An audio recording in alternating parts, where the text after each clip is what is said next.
an actor who's founding father of Solitude Farm and Pure Kitchen. Krishna was born in England, United Kingdom. Upon accomplishing his analysis in J. Krishnamurti College from United Kingdom, one of its own kind of institute which emphasizes on experience learning. He landed here in Tamilnadu. It's been nearly 26 years in Auroville, Pondicherry, on creating the dynamic neighborhood spherical native meal, permaculture, and pure farming as an imaginative and prescient for social change. He is widely recognized for his work in permaculture, natural farming, local food, and nutritional cultural identity. Krishna believes that local organic food growing is essential for a healthy world and society where food is not just for hunger, but it is, or it should be a medicine as well. He is providing the community-based sustainable agriculture as a course under his Sustainable Livelihood Institute in Auroville. Krishna is also a much sought after musician and founder of the band Emergence, which performs music promoting eco-conscious issues. Moreover, he acted in quite a few theatre performances too. Mckenzie has always played with the idea of amalgamating music with his love for Mother Nature. As he says, music is what binds people and culture together. It's an adhesive that binds all of us. I would like to hand over the session with a famous quote by Mr. Masanobu Fukuoka, the inspirational personality of Mr. Krishna's passion in farming. He says, when it's understood that one loses joy and happiness in attempt to possess them, the essence of natural farming will be realized. The ultimate goal for farming is not the growing of crops, but the cultivation and perfection of human beings. Here I welcome you again, Mr. Krishna Mackenzie, and over to you, sir. Vanakkam. Vanakkam. Mckenzie. I think we've lost our video. Can you see us? No, sir. Just give us a technical moment. Something happened.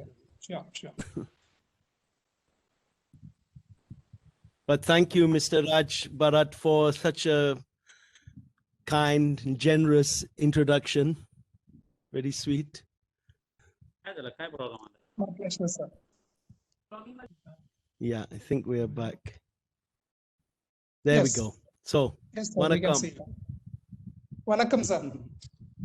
Appo Tamil pesnuma, English pesnuma? Sorry, that most of the participants are like all over India, like it's a national event. So okay, so let's do it in English. Better for me. Sure. So let's like to start by saying it's very kind to be called a chef, but I'm not a chef. I'm an educator, an actor, a musician, and a farmer. And I see more and more over the years that my work is really about cultural, nutritional redemption. And that means if we look carefully at our world today, so over the years, I can see that really the subject I'm exploring is actually called cultural redemption. Now, our whole world, I guess, since the industrialized revolution, has been geared up towards a capitalist model where we see that, earning money, getting more and more money is the, the penultimate aim. It's our aim of our existence. We want to have a car and TV, and now we wanted to have DVDs, and then it was iPads, and then it's this, and next will be I want to have the ticket to go to the moon. We always want something more and more and more. And this industrialization of our world, which has taken in its scope everything from the medical industry, is highly industrialized. Although the medical industry, especially in this COVID time, has done a lot of lot of good help, but it's still there is a very much a vision of selling medicines rather than exploring health, preventative health. And it's the same in food. I think the food industry is not looking at true nutrition. It's looking at how many units they can sell and how to get, I mean, it's well documented that certain foods have been injected with certain chemicals, and it stimulates the taste and people want to buy it again and again. It's sort of addictive. So again, it's how much money we can make from food. In education as well, it's really about, you know, getting the top marks to get the top job, to get the top money. So it's like this cycle of industrialization in every sphere of our lives. Even you can say the music industry has become very industrialized. I think the top pop stars, it's all chosen and fixed, and a lot of investment is going into them, whereas actually there's a lot of great artists out there. And this is all to say that we're in a sort of a spiral that goes, you know, we're going further and further and further away from ourselves. But if we started to change that spiral and come inward, and we come back to the essential, so we stop searching for money as the ultimate aim, and we looked at, well, what's the actual foundation of our existence? What's the very basis of our existence? Well, you'd have to say that it's food and water and air, you know, which all originate from a healthy Mother Nature, a Mother Earth, this planet Earth, the physical, natural, you know, state of this Mother Earth. And our industrialization has negated that. It's ignored that. And we've created climate change. We've created enormous pollution. We've created terrible pandemics, epidemics, diabetes, of course, COVID, you know, cancer, obesity, as was mentioned by Raj. And we've created, you know, a lot of social malaise as well, a lifestyle of going to work where people, you know, don't feel, you know, there's a stress and social tension and having to perform and having to become this, and, you know, the status symbol and all of that. And it's all not focused on the very essential. The essential is the soil and the plants that emerge from the soil, giving us food, giving off carbon dioxide, dying, returning to the soil, creating organic matter, the flowers which give the pollen for insects, and all the different beautiful materials used for paint and cloth and rope and building and art and you know, juices like that Radha's consciousness, the Sangapu we saw in the video there. And we start to see that if we really interested in change, we're going to have to change our education system, you know, and we're going to have to change. We're looking at a full paradigm shift, and probably the education system is the way to go about it, because you won't be able to change businesses because they've got such a strong agenda. But if we change an education system, then we change a generation of thinkers. We change a generation of thinkers that start to look at this world differently, look at the values that we have in this world differently. And that means that we start to say, hang on, in an education system, why don't we teach, you know, kids the value of local weeds, for example, or even tulsi, how to make a tea from it and its medicinal values. How could that tulsi, for example, be as the common drink in every school in India? And then how do you use hibiscus flowers and the sangapu, the butterfly pea? And how would you use nanadi root? And, you know, what are their benefits? And can we get kids to actually do that? And then to explore other local weeds like the different spinaches or balloon vine, which is good for one's articulations and joints. Or, for example, the what we call tudavali, the climbing brinjal, that's good for respiration, or different spinaches. And give these plants, which are the colors of every culture. I mean, now I know that there are many people who are not from Tamilnadu, but if I start telling these Tamil names, in Tamil Nadu, people start taking their eyes, their ears, you know, and they light up. Their eyes like, oh yeah, Moratakan and Tudavale, and yeah, this Ponangani spinach and this one and that one. They're all the colors of our culture. You know, those are the things that Tamilian feels, you know, kind of proud, like, yeah, this is our culture. And yet people have forgotten this culture. If you look at the average grandparent, you know, above 50, 60 years old, they will know these plants. But if you take your average 25-year-old who is doing C++ and God knows what else, they don't know those plants anymore. People come to Solitude Farm and they see a bale fruit tree and they just don't know what a bale fruit is. And you're like, well, hang on, that's your culture, you know, that's something you have to know. And they don't know the name in Tamil of this or the name in Tamil of that. And we have become divorced from this knowledge of what grows around us easily and its benefit for us, how to use it, its taste.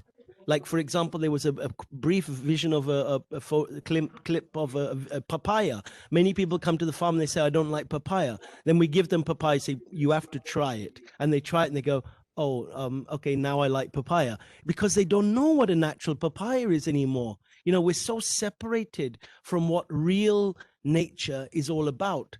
So what I'm trying to suggest is that we find a way of giving space and time for this relationship with Mother Nature, which is really best reflected in an experiential knowledge of where our food comes from. So if you started to know like 10 different local weeds and the tulsi and the hibiscus and how to use those things in your food, you can be sure that you will start to make other decisions like, hang on, well, I don't want to eat Maggi noodles, and I don't want to eat Lay's crisps, and I don't want to eat Coca-Cola, and I don't want to have the pasta that comes all the way from Italy. And I want to eat the plants and the food that grows locally. Now, why should we explore local food apart from its cultural, identity, the cultural identity, which is so important. We can come back to that. But local food, you see, doesn't have an ecological cost. And plants that have ecological cost are really the prime, the culprits for climate change, industrialized agriculture. It has created climate change in many ways. That is, if you eat potatoes, for example, in this bioregion, they don't grow here. So they come in a lorry, and every house will have potatoes in them. So if you eat potatoes and they come in a lorry, that means you have to manufacture that lorry. That means there's a factory for the paint for the lorry. There's a factory for the tires. There's factories for the metal components, factories for the plastic and the electronic components, factories for the glass, factories for the engine. And there's factories upon factories upon factories for the petroleum to run that lorry. So we're talking about hundreds of kilometers of factories to build a lorry so it can bring a potato to my plate. And then I can talk about sustainability and all sorts of other, fancy things, veganism and spiritual this and that. But actually the reality is, because I eat a potato that comes from far away at a high ecological cost, that has high food miles, a high carbon footprint, all those terms are sort of synonymous: food miles, carbon footprint, ecological cost. If I eat food that's, highly industrialized in that way, then I'm responsible for climate change, because industrialized agriculture is the main component for climate change. So we start to see that, hang on, like 50 years ago, food didn't come in a lorry, it was grown all around us. And actually in Tamilnadu, there were no potatoes. There were what we call sepankelinga. That's a type of taro. It's called taro. And then there were different types of yam, air potato, elephant foot yam, and tapioca, and sweet potato, and palm root, and lots of different other roots. And those roots are the colors of a Tamil culture in terms of tubers, in terms of root crops. And yet, what is it nowadays we eat? Only potatoes. So if we are looking to change our world, and we live in Tamil Nadu, and of course it will be different if we're in Bihar, it'll be different if we were in Maharashtra, it'll be different if we were in America or in London or in Japan. But wherever we are, whichever country we are, with that particular, or state with its particular language, its particular dance form, its particular, you know, costume and poetry and music and traditions. Those cultural traditions and you know, colors have emerged because people knew where the food has came from. You know, they knew to eat this type of food and that food. And in Tamilnadu, as I mentioned, it was all these yams and these types of spinaches and the balloon vine and the tudavali, the climbing brinjal, and all those things. They created this culture. As in Maharashtra, different things created that culture. As in Kashmir or in, you know, UP, different foods created that particular culture and the colors of that culture. And it's the same as in Japan and Russia. And I think that when we understand that, we start to see, hang on, that those foods, that relationship with that particular bioregion is our cultural identity. And when we lose that, because we all eat potatoes and we all eat Maggi noodles and we all eat Coca-Cola and Lay's and all sorts of other junk food, which is, apart from killing us and killing the environment, it's killing our cultural identity. It's an erosion of well-being on a cultural level, because a society that doesn't know where its food comes from is a society without culture, and humanity without culture will die. And I'm really sad to say that, but that's what's happening in my country. I'm from England, and that's what's happened, I'd say, in America as well, that there's no cultural adhesion. There's nothing that binds the people. You know, they like this football team, or they like, you know, they drink beer, or they watch this, or they do that, or they, you know, whatever it is that they do, that there's nothing that, there's no traditions, there's no relationship, you know, there's no adhesive on a cultural level. Whereas, you know, I'm not trying to, by saying this, please don't misunderstand me, I'm not trying to, you know, put one group against another group. But when I look at Tamil Nadu and I look at my country, right, I look at Tamil Nadu and I see that everyone celebrates Ayudha Puja, and everyone celebrates Ganesh Puja, and everyone celebrates this and that, and all these different festivals. And these festivals are related to particular seasons. In the Diwali, there's a particular sweet called Adarisan made with foxtail millet. And in Adi Masam, which is the month next in July, next month, there is Adi is the lunar month of it'll come up soon. That everyone will have this fermented ragi porridge. And in Pongal, which is the lunar month of January, they will have pumpkins, perangakai. So you see that there's all these traditions, and this cultural identity has emerged from a relationship of where the food came from.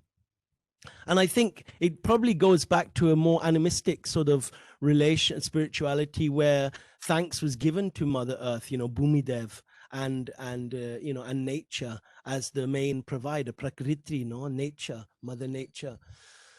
So not to lose ourselves too much, you compare, you know, you see that still alive in Tamil Nadu. People still have a sense, although it's going, you know, it's getting eroded fast. But in my country, there's none of that. People have no idea where any food comes from. They have no idea of seasons. And there's a, you know, I'd say there's a discord in the society, which is you know, a result of that.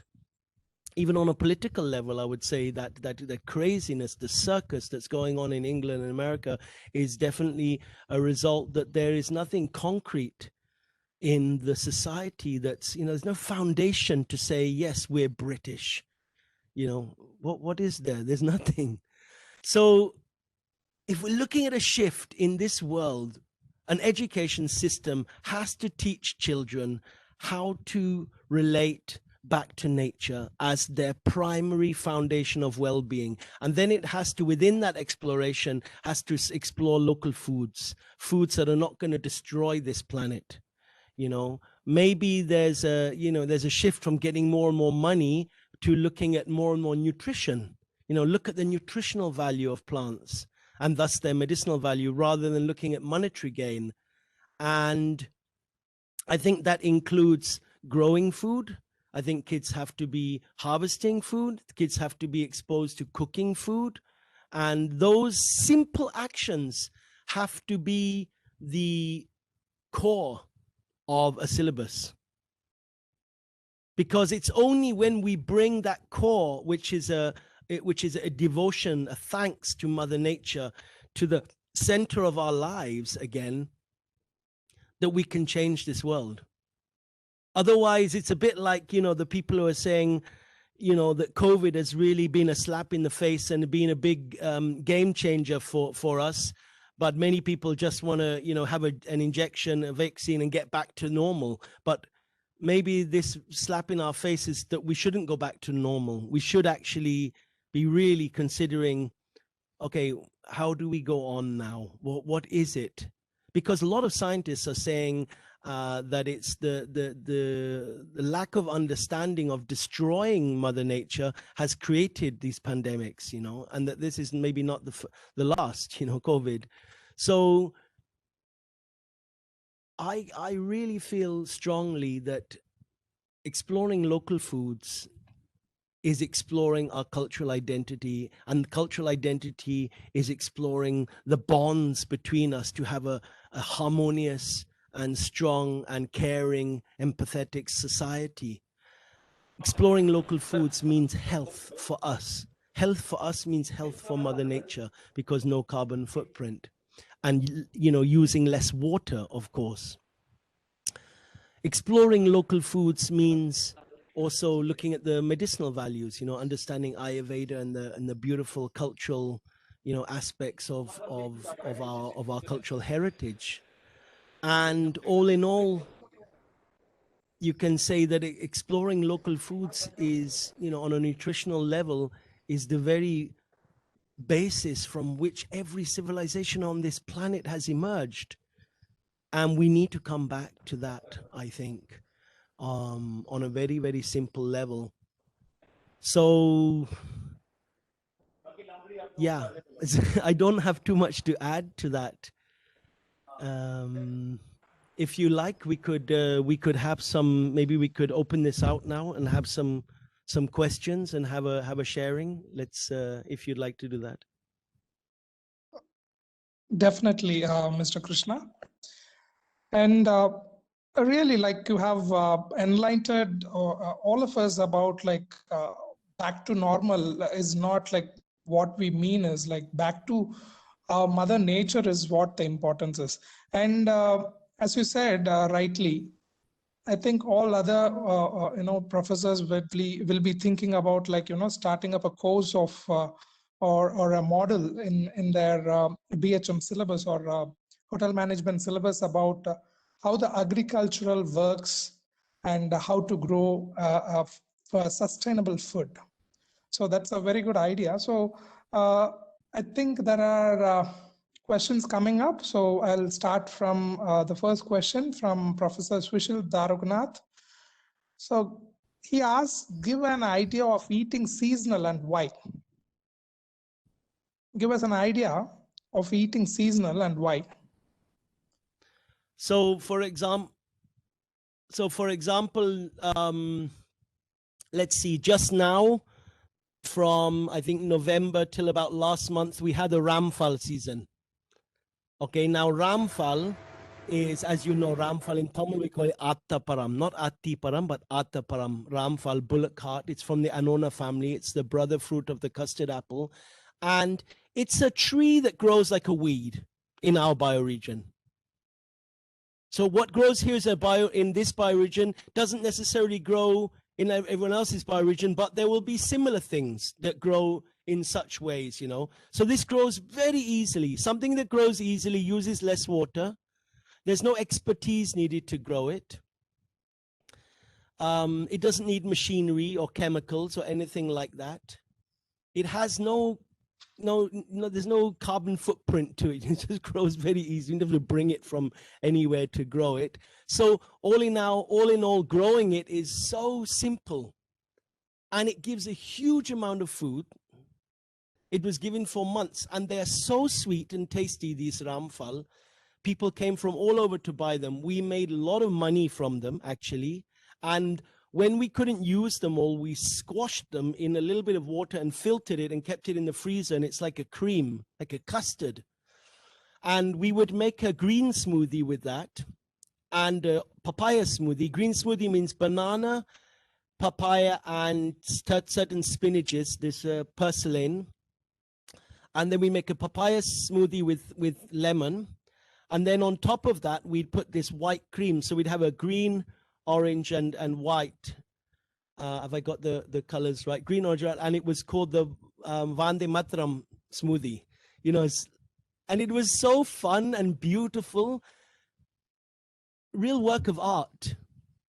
So it hit the box, you know, it ticked the box on a financial level. It ticks a box on ecological level. On a nutritional level, it's so tasty and good for you, and it's apparently a cancer cure, and you can eat it as a diabetic as well. So it's like, wow. Obviously, everyone should be eating that, although you won't find them in the shops, because people are not familiar with them. People will come to our farm to find them, or maybe in a few places in Auroville, because Auroville's sort of a bit more, you know, tuned into these ideas. But if you go to like a Paramandir, like one of these local fruit shops, you're not really going to find that. But you'll always find apples and grapes. Now, grapes are heavily sprayed, and the apples are coming from Himachal at the closest, which is at a huge detriment to planet Earth, you know, to Mother Earth. And that's why, you know, it's very simple. Go and ask your grandma, great grandma, Kolopati, you know, ask them, did you eat the apples? They say no. Did you eat potatoes? Say no. Did you eat ramphal? Yes. Did you eat yams? Yes. You know, it's like, it's very simple. Every civilization on this planet emerged because of a knowledge and a relationship to these local foods. That's very true. I would like to see that smoothie, for example, in hotels. Yeah. Can you imagine like a Taj? No, like I've been involved with a few 5 stars and stuff, and you know, they have land actually. So you could imagine sort of 20, 30 ramphal trees that are just growing so easily, and they harvest those, and that's on the menu, this Vande Mataram smoothie.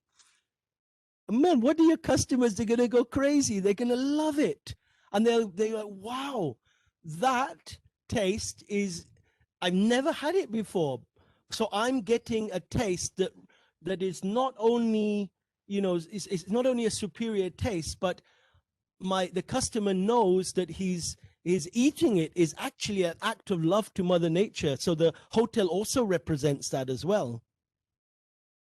Thank you very much. That's what even your activity, CSA activity, does means. I hope even you have a program of volunteers involving in getting a basket of growers, like whatever that season, and they don't have a choice of choosing any vegetables, kind of. Yes. So yes, that's that that basket service is, again, that's something that if we are really, you see, all you need to do to value local food is to dig into your cultural heritage. And I'm working with one 5-star chef. He's Tamilian, and he works in Norway in a number of top hotels. His name is Chef Surya. You can find him on Instagram. And he knows all these traditional recipes because he's dug into his past and he's shared these recipes with me. And it's like, wow, they're so good, what he's cooking. These recipes, the value of these local foods need to be on the table on every 5-star, 4-star, 3-star. It needs to be in the hotel industry. And if they were, then local farmers don't have to break their heads in growing things in greenhouses with sprays and chemicals, trying to grow things out of season. They can say, well, now it's ramphal, take the ramphal. Now, for example, what Chef Surya was showing me was a really nice recipe for turkey berry, sundakai, jangli bengan in Hindi. And another one he showed me, it's very nice, was with the raw jackfruit, you know, as cooked as a vegetable. So imagine a hotel is not sucked into this whole linear corporate way of thinking about how much units they bought, how much they sell, but rather how many local farmers do they support, and do the local farmers support them as well? It's not only they support the local farmers, the farmer supports them, and that there is an exchange on a local level, and they can document that. And the quality of their food will increase because of that, obviously. Very true, very true. And that also gives us an opportunity of exploring a mix of recipes, very interesting. It will be of just combining an unusual ingredients to form up a recipe out of it. And Absolutely. let me go to the next question. It's from Professor Zachariah Joseph. Sir, we are living in times where organic food is more expensive than regular fertilizer grown food. Is it possible to make organic healthy food inexpensive to the common man? Yeah, I look at some of the prices that we have. They're definitely cheaper than your chemically grown stuff. You see, when you can directly relate to where the food comes from, you cut out all of the capitalist sort of mechanism, and you can start that change by growing some. For example, if you want to start today, go home and find an old yogurt pot, like a Milky Mist pot or a flower pot, put some soil in and put those small samba vengayam, the mini onion bulbs in them, and you have that on your terrace. And if you have like 10 pots like that, you plant one every 5 days, you'll always have a fresh, onion greens. And if you did the same with mint and the same with some other spinach and the same with a bit of this and a bit of that, you start to have your own food. Then the next thing would be to go and meet local farmers and explore where your food comes from. Because when you go directly to them, the food is cheaper. But the whole organic branding, big organic stamp in the supermarket, of course, they're milking it. That's not necessary. When you do organic farming, you don't use sprays, and when you do natural farming like us, you don't even use machinery. Not that there is not an expense. Of course, there's an expense. We're pumping water, we're using electricity, which also has to be considered. But if you can relate directly to where the food comes from, and again, that's an effort on our part to step out of our corporate linear sort of Descartesian sort of way of looking at things to stepping back, well, hang on, what's local? Well, hang on, I've got a green papaya, a papaya tree growing outside my house. And I take a green papaya and I peel it and I grate it. I can cook it just like a carrot.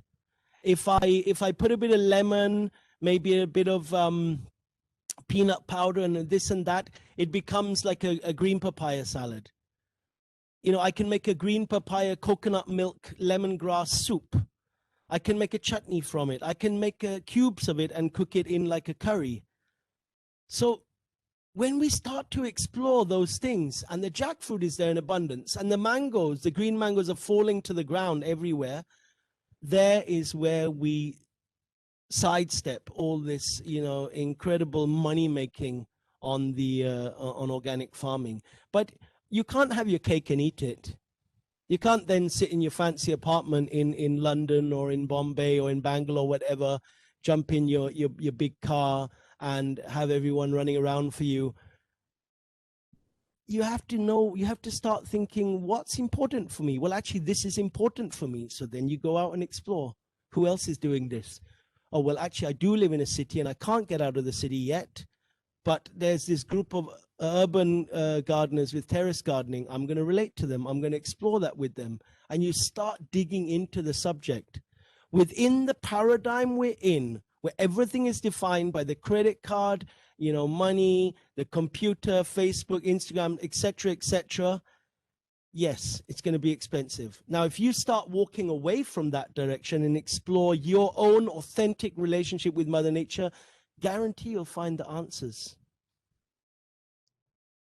Thank you, sir. In connecting with the same question, what do you think about the products which comes out as organic labels? Like you can see many organic label shops or organic shops are popping out every nooks and corners in the cities, where people really don't know whether it is really an organic or the manufacturer or the producer is really does them really mean. Difficult. So is there any standardization? The companies that are doing a good job, they know they're doing a good job. The ones that are conning us, they know they're conning us. I think that Okay. it's very difficult to judge the need to get organic produce out there, and the way that people will be, develop a trust in a product is through branding, is through, all of that mechanism of advertising. So I understand that. I mean, I'm also involved in that a little bit. But at the end of the day, I think we need to see, like Prince Charles actually mentioned it recently, I read in The Guardian, if you read The Guardian on the newspaper, he mentioned that there's a need for small farms, but a huge amount of small farms. And that's what there was before. In every village, there was how many hundred small farms, in every district. And those small farms fed a small, a certain area of a certain bioregion, and the next group of small farms fed the next bioregion. So you didn't have this this mass capitalization, this mass sale of food in this way. It was much more local. When I went to England a few years ago to visit my mother, and she lives in a place called Devon, and I was going from the airport through these, there was a detour, and it led us through these fields. And I saw these huge fields of wheat. I mean, to plow that field, it must take him days. It's huge, great big fields. And then there was huge fields of oilseed rape. And there was huge fields of, I think, broad beans. And I looked at those fields and I thought, well, hang on. If the government supported that farmer to explore growing food for its nutritional benefit for schools and people in that bioregion, we would create a revolution, because not only would we start looking at people's nutritional needs that are local, not only would we reduce an incredible ecological cost and carbon footprint, but we'd also create an adhesive between that community, because they all rely on those fields to feed them. And the potential of building society around this. You see, you like Rajinikanth and I like Shah Rukh Khan. You like A. Ragaman and I like another composer. You like this book. I like J. Krishnamurti. You like Sai Baba. We all have our different opinions. But the value of that green papaya when it's cooked is equal to you and me, whatever your religion, whatever your political belief, whatever your preferences in literature. The value of food is equal. There is no opinion, belief, ideal, concept in nutritional value. It's real. You eat it, it does something for you. So that in itself is our primary bond. So this is like looking at those fields. I could imagine a government project where it really starts to try and help farmers to, again, explore nutritional value of food and not just economic value. And the irony of that will be a much greater economic gain.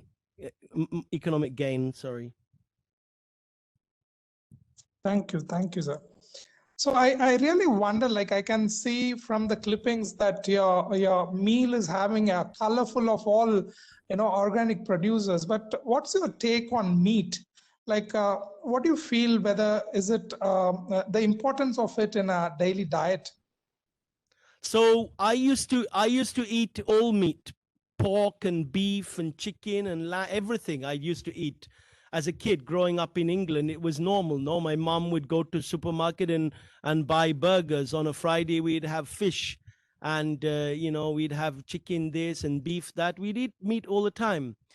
When I went to J. Krishnamurti school, it was fully vegetarian, and I used to come home on a weekend because I was living close to the school, and it was a boarding school. And when I come home on a weekend, my mom's boyfriend used to make a beef curry for me. And I'd eat that. I loved it. But then after like 2 months of being at the school, I chewed that meat and I couldn't eat it anymore. It was just not revolting. It was repulsive. I just couldn't chew it. So from the age of 15, I've been vegetarian. Although I must admit, after getting married, I've started eating a little bit of fish, but very less. It's once in a while. But I can't eat meat. But that's my choice. That's my preference. I see indigenous communities where they hunt or growing livestock for meat is really integral to their system of how they're managing their lives on a nutritional level. And I mean, look at the Eskimos or tribal communities. They all eat meat. It's normal. They've grown. Their culture's grown from that. So I've got nothing against that. I think the industrialization of meat is criminal. There's that's really highly revolting, and it's kept in the shadows. That, I mean, you all you have to do is go on YouTube and read about it, watch a few videos, right? Industrialization of the meat agriculture. It's horrifying what they do to animals, and it's unnecessary, and it's creating an incredible carbon footprint on this planet. We're cutting huge amounts of the Amazon rainforest to grow soya to feed cows and God knows what else.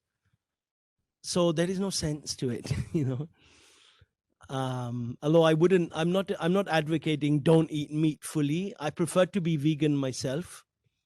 But for me, that's not the point. My point is explore what's local. Like in Tamil culture, it's very common to eat this flying termites in the monsoon, isil we call it, no? And it's very common to eat different small animals, and traditionally, it's not like they eat that every day, but it's part of a culture. And I can't say anything against that. I'm against definitely industrialization of meat. Very true, sir. And there is a lot of questions coming up. Hope we can finish all within that time. Like the Let's next try. question is Maybe I'll try and be a little more concise. Really, sure. So the next question is from Mr. Jesu Frederick. Sir, we are concentrating more on artificial intelligence rather than agriculture. How about promoting the natural food in the curriculum? This generation of people doesn't know anything about soil or plant. So from where we can start, like that's the question. So the way we can start is from ourselves. Just very simply, you just start thinking, okay, what do I eat for breakfast? And what can I do about that? What can I eat for lunch? And what do I do about that? What do I eat for dinner? And what do I do about that? How do I find out local food?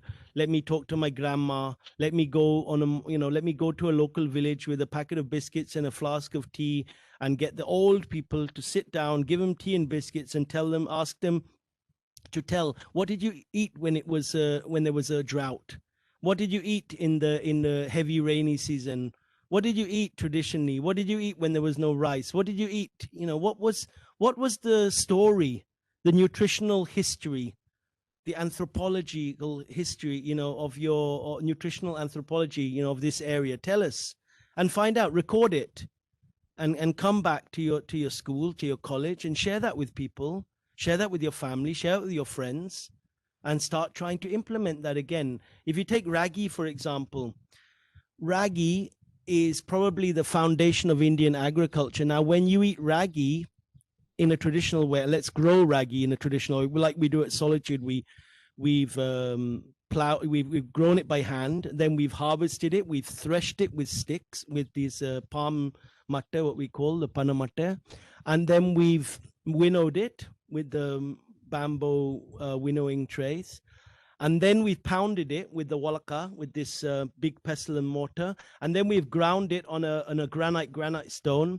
And then we've made dishes like ade, the ragi balls, the kalli, or we've made kuru porridge from it. And when you eat that food in that way, it's like a time machine, because people were using the same tools and eating the same food thousands of years ago.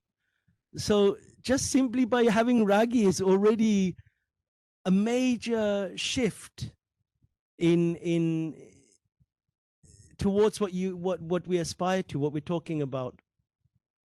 Okay, okay, sir. Thank you. So the next question is from Mr. Abhay. Sir, I'm doing my PhD on local food. There is a term called food nephobia. Nephobia, if I'm not wrong. Food nephobia. Okay, never heard of it. Okay, okay. So I request Mr. Abhay if you can elaborate the question. So I'll go to the next question. It's from Dr. G. Saravanan. How do you protect your crops in organic manner without using chemical fertilizer? Protect, I Protect them mean, against I what? think against maybe the insects or maybe about natural clematis. Okay, you mean against Maybe about the pest insect. Yeah, control. pest So when control you kind have of. a healthy soil and a balanced ecology with a diversity of plants, and you don't use chemicals, the life in the soil is healthy. Millions of microorganisms, molds, bacteria, insects, earthworms, fungi, small animals, tens and tens of kilometers of the mycelium. There are no pests. You see, pest is something that man has created in his mind. When he sees this bug eating something that he wants, all of a sudden it's a pest. So it's a very anthropocentric point of view. Man is in the center. This is what anthropocentric means. Now, man is in the center, and all the life happens for us, because of us, for our needs, you know, for our desires, for our particular concepts of capitalism, getting money, and this and that. But for that bug, where's that bug in that story? That bug is part of nature. The snake is part of nature. Mosquito is part of nature. Everything is part of an incomprehensible equilibrium in nature. And the quicker we understand that we don't know, that only a fool, actually my teacher Masanobu Fukuoka told, only a fool will understand nature. The word for fool in Japanese is baka. So when we understand that only a fool will understand nature, then we can stop struggling to try and control nature. And when we create a natural environment, we don't have bugs and pests. Okay, okay, sir. So Mr. Abhay have came up with a meaning of nephobia. So nephobia means fear to try new unknown foods. How can one overcome this to increase local tourism? So that's very easy to do. Takes little time, but you can especially see it with children. So if you bring children to the farm and you sit them down with some spinach and millet and something, they won't touch half of it. If you put plantain chips, tapioca chips, good chance they'll try them. You give them a plain dosa, they might try it. And the way to change that, and I've actually done that on the farm, it takes a few weeks, is they come a few times, they come once or twice a week, and they actually start growing food. They harvest food and they cook food. And within 3 weeks, they're having double helpings of everything. Everything is a matter of awareness and exposure. You know, it's like people who are afraid to meet people they don't know or go somewhere they don't know. But if you slowly get them there once or twice, or going in the sea, you know, you put your toe in the water, oh, that's it. You put your foot in the water a bit more, you get up to your knee, eventually you're standing in the water, and after a few weeks you're swimming in the water. It's as simple as that. Great, great. Exposure. Sure, sir. So we can't So, do that if the whole of the society is racing after an ephemeral, illusory idea of economic gain. So until we recognize the points that I've been making, and obviously you all also have been thinking about yourselves, there is no chance, because we'll keep buying potatoes. You know, the school where you run, the department with the kitchen will say, yeah, but it's quicker if we just buy potatoes, and we have this budget, and the effort to make this change has to come about. It's a systemic change. It's a change that needs to come from the whole community. It's not about only the kitchen changing. It's about us as consumers, as a society, wanting to embrace that change collectively. that's a great answer. So the next question is from Mr. Gautam. Why slow food concept is quite followed at homes but not in restaurants in specific cuisines? Why is? The slow food concept. It's a concept of Yeah. getting old forgotten recipes into life, like basically, yeah. So it's quite followed in homes but not in the restaurants. Yeah, I So think again it's down to money, no? How many units people can sell, how quick people can sell, and also what is the major, you go to take 10 local restaurants, it's going to be a lot of oil, a lot of spice, a lot of salt, a lot of sweet. That's where people are with their desires. Mostly, you will find a slow food restaurant here and there. It's a very rare thing, but you'll find it. And a certain select group of people will be going there, people who've considered that. So it's until our society embraces collectively all these things that we're talking about, those type of movements, they're a little hard to catch up. okay, sir. So the next question is from Ms. Vasundhara Dharmaraj. Being vegetarian or vegan is lessening the carbon footprints. Your views on that? Yeah, definitely. There's no doubt. I would say more important than being vegan is being local, because you see, being vegan is all very well, but I know vegans who eat quinoa and it's come all the way from Peru in an airplane, and they have olive oil, it comes from Italy. So what's the use of being vegan when you're stopping violence to animals, which is beautiful, I agree, but your use of the fossil fuels is creating a violence on another level, which because we have a certain concept and a belief, an opinion, an idea, an ideal, it's quite convenient that we don't have to consider the reality of our actions. Okay, sir. So the next question is from Mr. K.S. Narayan. COVID pandemic has taught us to get back to nature. And is it that Indian cuisines should be built around the localized grown vegetables or Absolutely. ingredients? They were Yeah. before. This is all this idea that Indian cuisine is not based around local vegetables is just since 40, 50 years. Go back 50 years, just go and ask your grandparents, what did they eat? Or your great grandparents, what did they eat? They will have only eaten what was local, I mean, if you consider what you learn in high school, they teach that the Big Bang started at 12 o'clock, dinosaurs appeared at 6 o'clock, and man appeared at sort of 2 minutes to 12 again, Well, when did the industrialization of food happen? It was not even a breath before, It's just right now it's happened. It's nothing new. Local food is the very sanity of existence, a relationship and a gratitude, a humility, a thanks, a love, a knowledge of what grows around us, and using that on a daily level in our food is how every single culture has grown on this planet, every civilization. Nothing That's new. great. That's great. So the next question is from Professor Usha. So she asks, how do you connect music, acting, and farming?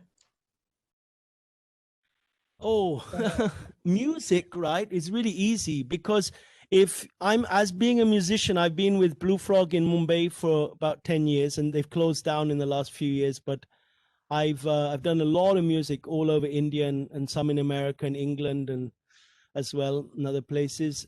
Now, being in the music community, if I put on a concert, everyone will come. If you guys were all around here and I said to you tonight, there's music, you'll all be there. Everyone wants to celebrate. Celebration is the very, very heart of our existence. You look at all the pujas and the traditions and the festivals. They're all about celebration.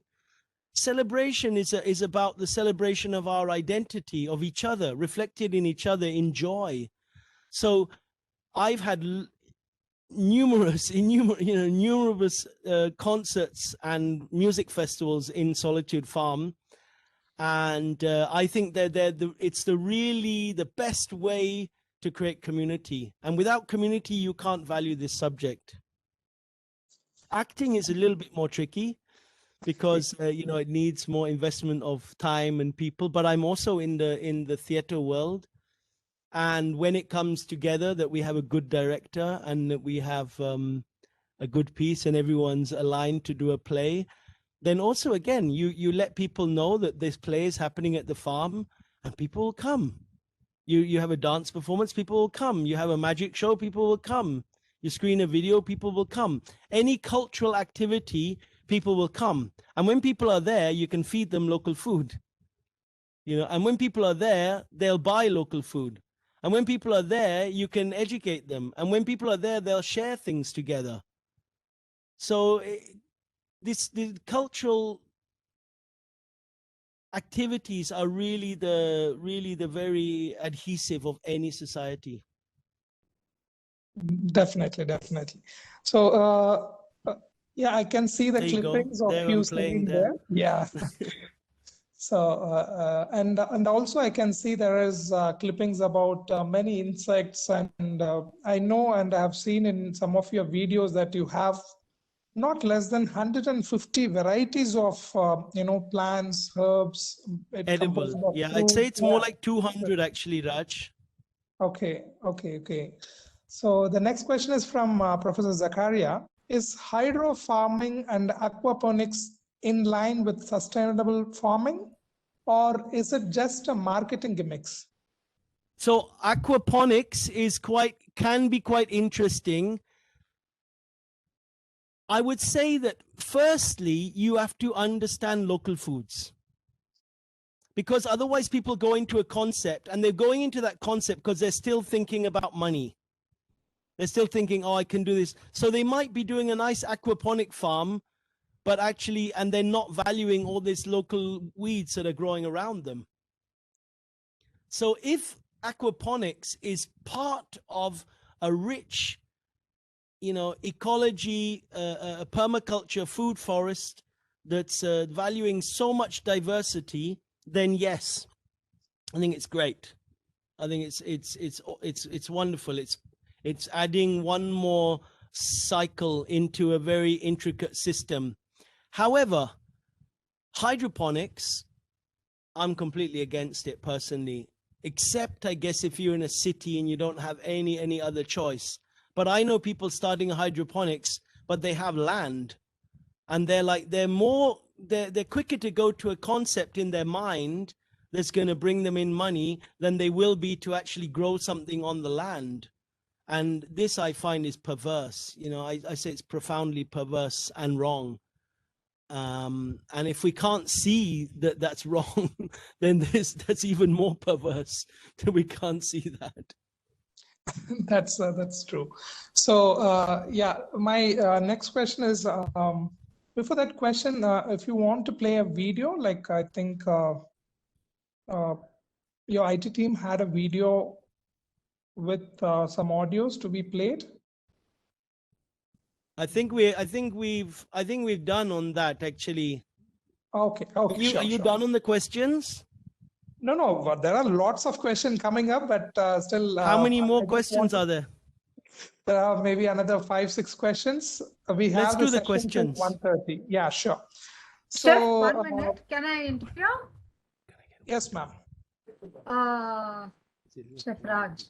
Yes, Rajat Saxena. Mr. Rajat Saxena has asked one question. And Nikhil Sherawat. Please, can you just read that? You missed it, I think so.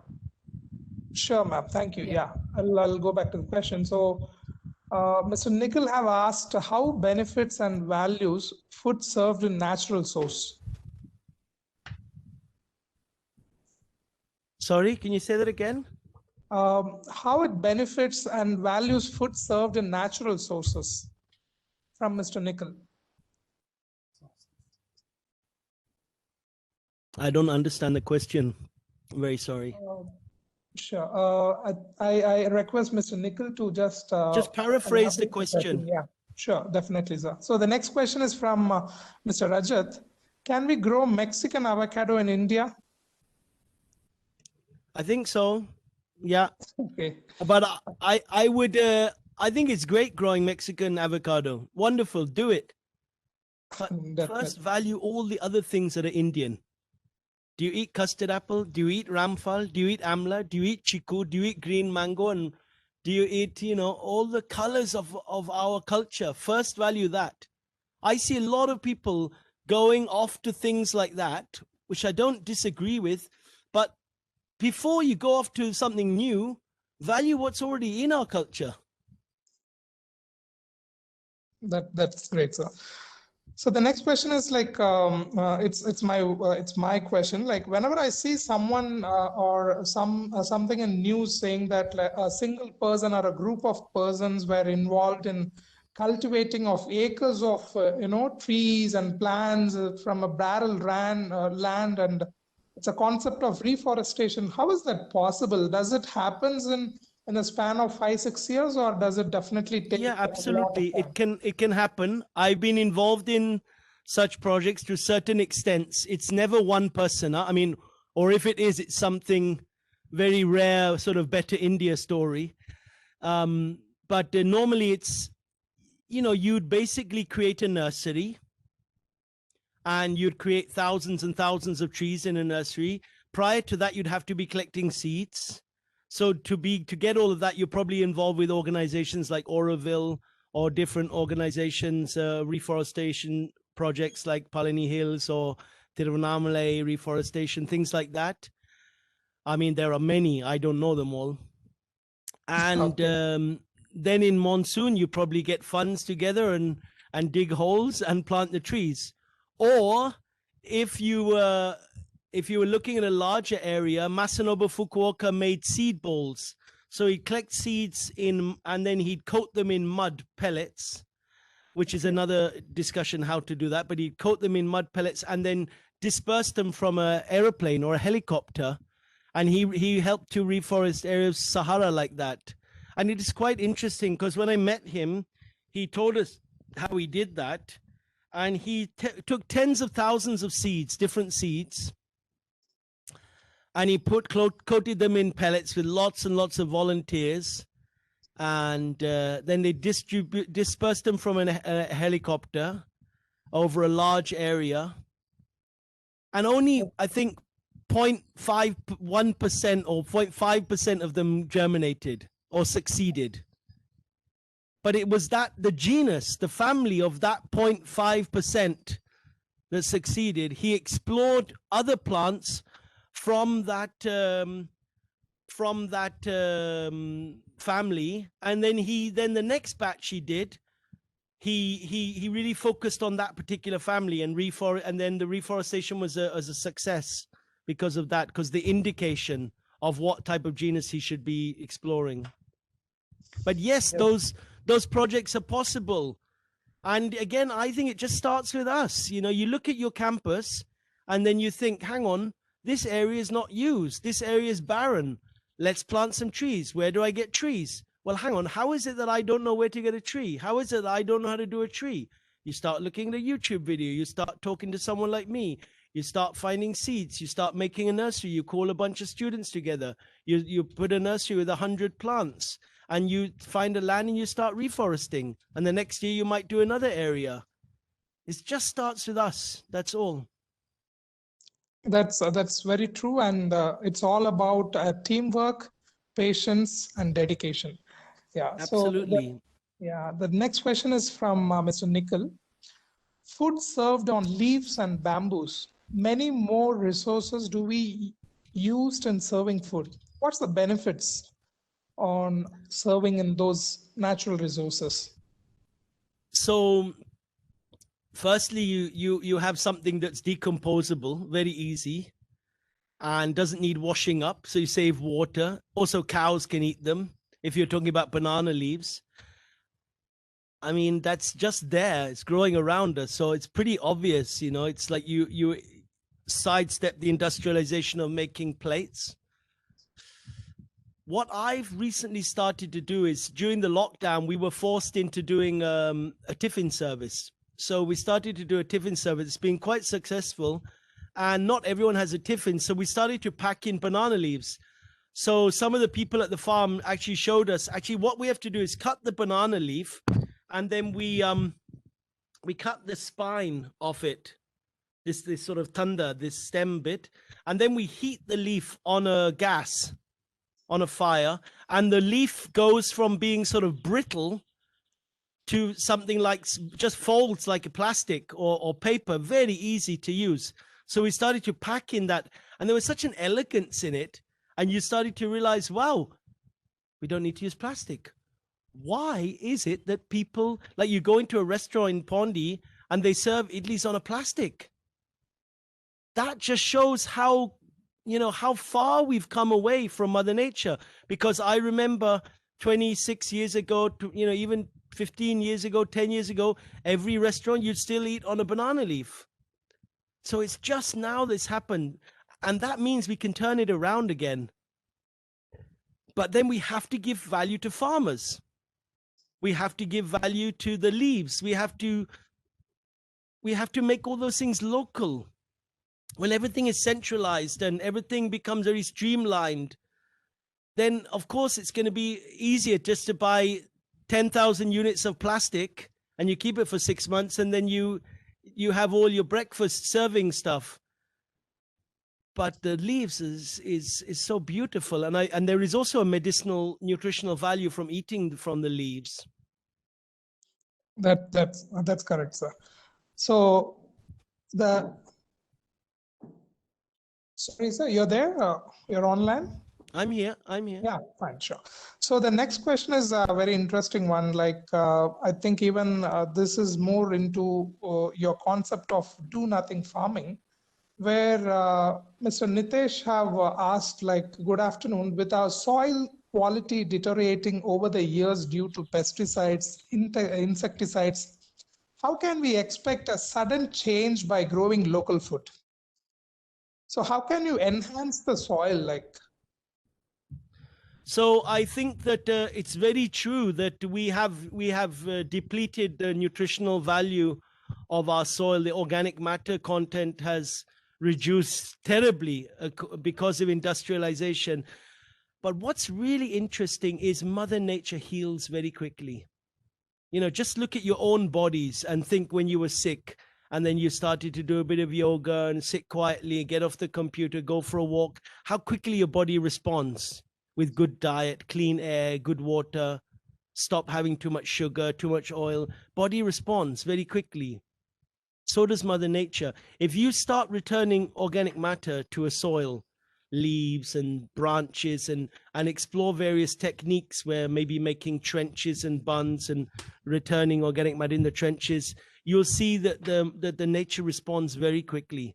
So by adding some prepared compost as a sort of a booster and using all the organic matter that we grow around us, and possibly, not possibly, but definitely finding ways to introduce growing the organic matter as part of an agricultural system that we return back into the fields, I think within 3 or 4 years, you know, you can a very depleted soil. For example, in Pebble Garden, there's Deepika and Bernard who are like gurus for me in Auroville. They had only pebbles and sand. The land was pebble mined. It was mined with these big sieves for pebbles, and there was no organic matter. And they just kept on returning cut branches and leaves and weeds and grass and this and that. I think over the last 10 years or 20 years, they had 1 load of compost, and they have the most exquisite farm. And it was in 5 years that they started to get their soil back. And this is from a completely destroyed soil. So imagine you just have a soil that has some chemicals in it. I think returning some compost and start having a system that values organic matter, mulching, and maybe rotations with green manure, that change can happen very quickly. I wouldn't underestimate the power of Mother Nature. She's not going anywhere. Very true, sir. And we are just 10 minutes about on finishing our session.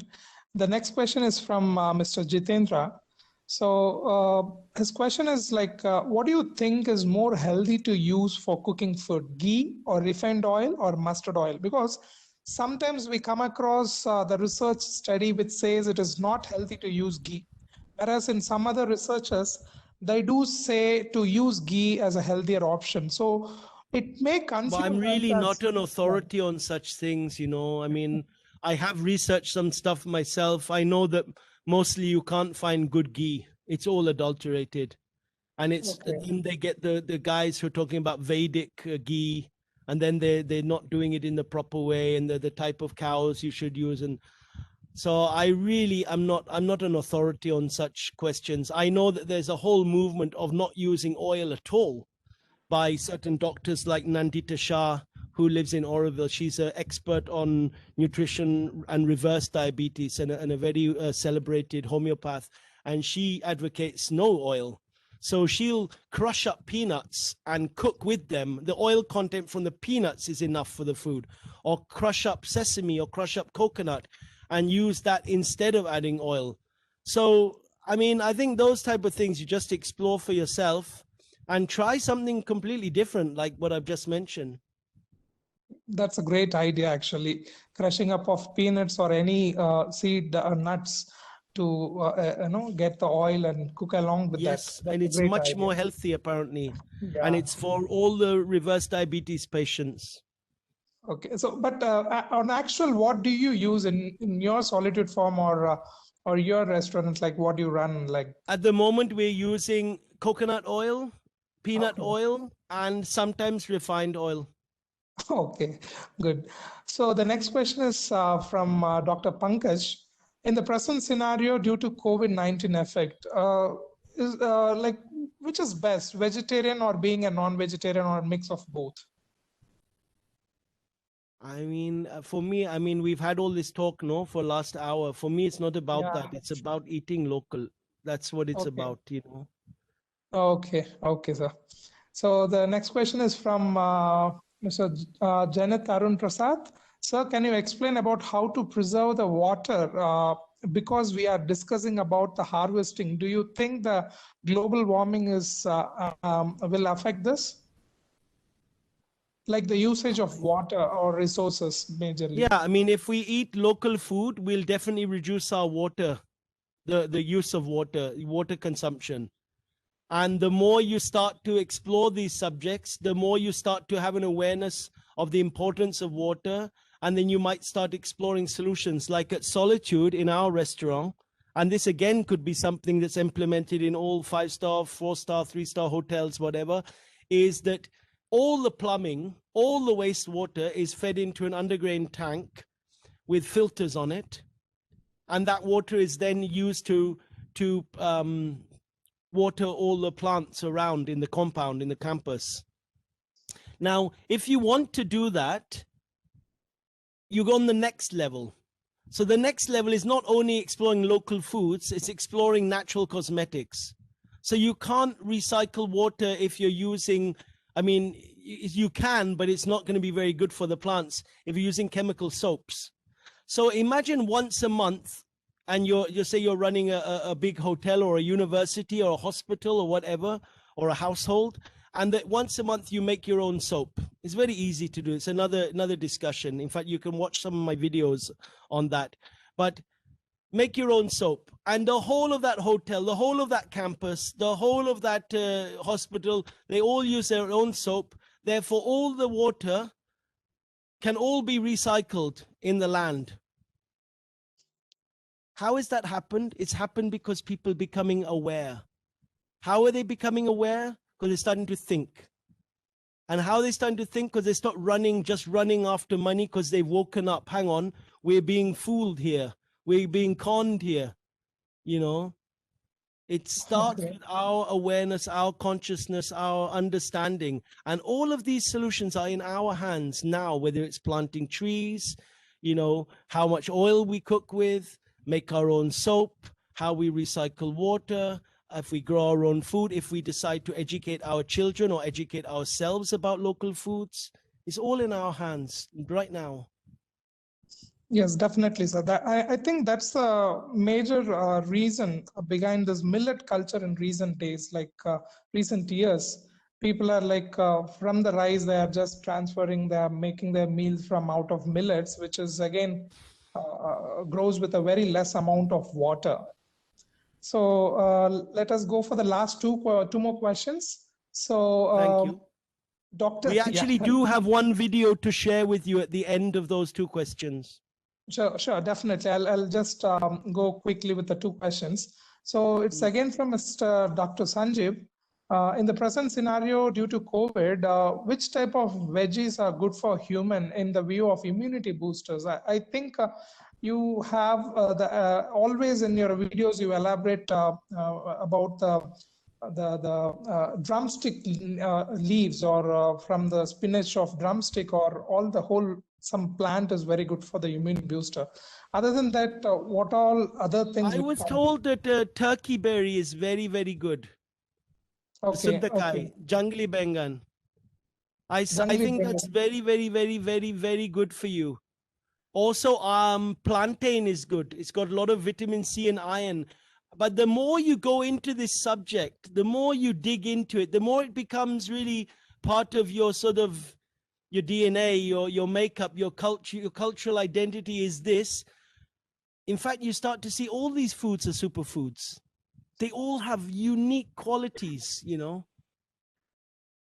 Sure, sir. But So jungli vegan is definitely something special. Oh, definitely. So my last question is from Chef Sachin. What drives you to the culture of Tamilnadu out of other states in the country? Oh, that's very easy because I've lived here since the age of 19. Now I'm 48.